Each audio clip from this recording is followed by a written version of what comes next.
ఏం చదవాలి? దేవుని యొక్క వాక్యమును ఆజ్ఞలు చదువుకుంటూ దాన్ని నెరవేర్చుకోవాలంటే ఏం చేయాలి? మనం ఎవరితో సహవాసం చేయాలి? చెప్పాలి గట్టిగా. దేవునితో సహవాసం చేస్తామా? చేయలేము. మన సంఘంతో సహవాసం చేయాలి. మొదటిగా ఆ సంఘంలో ఎవరితో సహవాసం చేయాలి? సంఘానికి వస్తాం, బయటకు వెళ్ళంగానే సీరియట్లు చదువుతాం. సంఘానికి వస్తాం, బయటికి వెళ్ళి మందు చదువుతాం.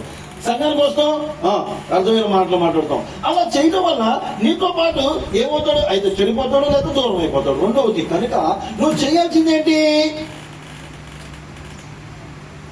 బైబిల్ చదువుకుంటూ సంఘంలో ఎదుగుతూ దేవుని పాదాల దగ్గరికి వెళ్ళాలి తప్ప దేవుడితో సహవాసం అనేది ఏంటంటే చాలా ప్రాముఖ్యమైనది. ఆయన పాదాల దగ్గరికి మాత్రమే వెళ్ళగలం. ఎందుకు? మనం అడగడానికి అంటున్నాడు కదా. ఏమన్నాడు చూడండి ఒకసారి. అదే 26:5 వచ్చిన చదవడమ్మా. ఎవరికంట? దుష్ట సంఘమునకు అసహ్యము, అంటే భక్తిహీనులతో మనకి సావాసము వద్దు. కంటిన్యూ చదవమ్మా. నేను ఎప్పటికప్పుడే నా చేతులు ఏం చేసుకుంటాను? ఎప్పటికప్పుడే మనం ఏం చేయాలి?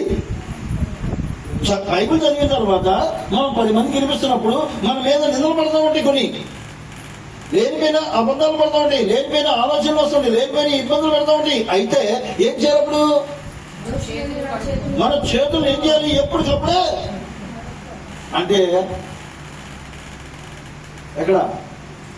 బలారాధనలో మనం చేతులు కడుక్కోవాలి. దేవుని స్తోత్రం చేద్దాం ఒకసారి. ఎక్కడ? మనం కడుక్కోలేము. మనం పరిశుద్ధులు కాదు, ఆయన ఒక్కడే పరిశుద్ధులు. కనుక మనం ఏం చేయాలి? ఆయన పాదాల దగ్గరకు వచ్చి ఆయన అమూల్యమైన రక్తంతో మనల్ని కడుక్కోవాలి. దేవుని స్తోత్రం చెల్లిద్దామా? అంతేకాదు అంటున్నాడు, చదవండమ్మా.